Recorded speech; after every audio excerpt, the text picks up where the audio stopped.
Good morning. Let's talk about the right to self-defense. Generally speaking, if someone is causing violence upon you, you have a right to defend yourself. Generally speaking, you have the right to use reasonable force, enough force to make them stop. It has to be proportional force. If someone punches you, you can't pull out a firearm, generally speaking, because you're escalating a situation from non-deadly force to deadly force.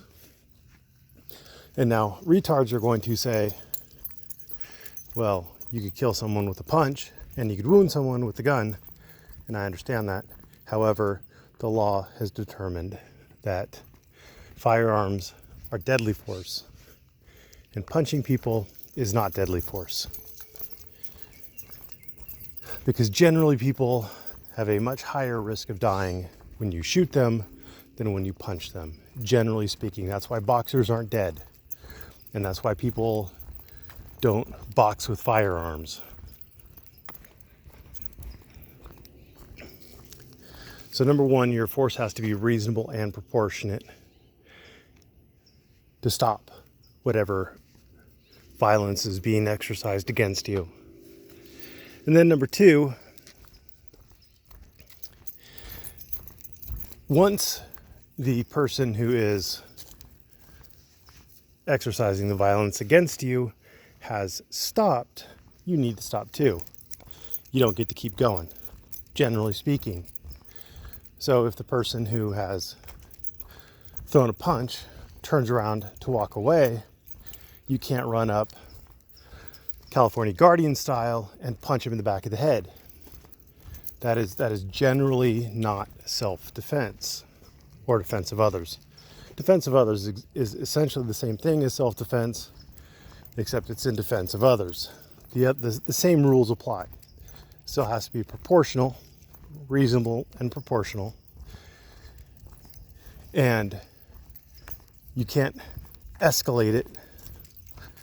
And when someone turns around to walk away, generally speaking, your right to self-defense ends because they're no longer attacking you.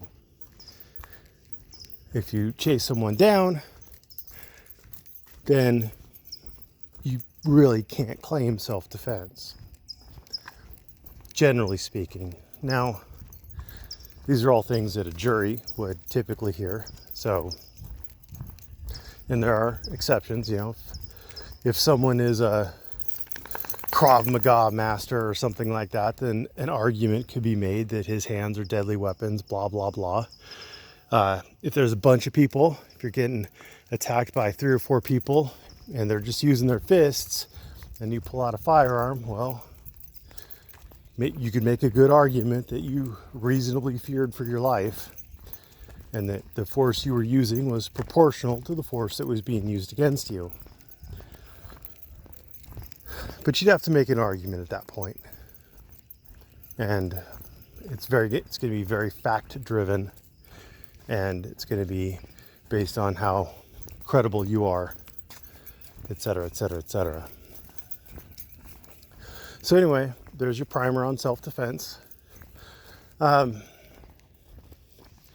Generally speaking, when the police or sheriff's officers are at events like outdoor swap meets, flea markets, things like that, they're there to provide not just security for the event, but they're there to be a visible presence to keep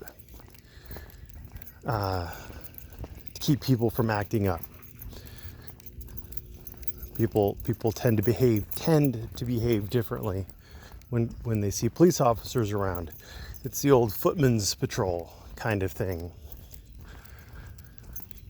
One might say that they perform a valuable function. Most people are happy to see officers around at things like swap meets, especially when there are drunk people going around at those swap meets. Randomly antagonizing police officers who are at events like that might tend to irritate the public, and it certainly doesn't showcase you as a person well if you start talking shit to a couple of cops who are standing there minding their own fucking business and who aren't even responding to your goading.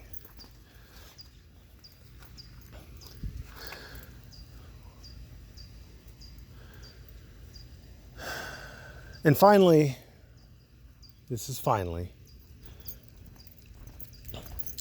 whose freedom are you fighting for?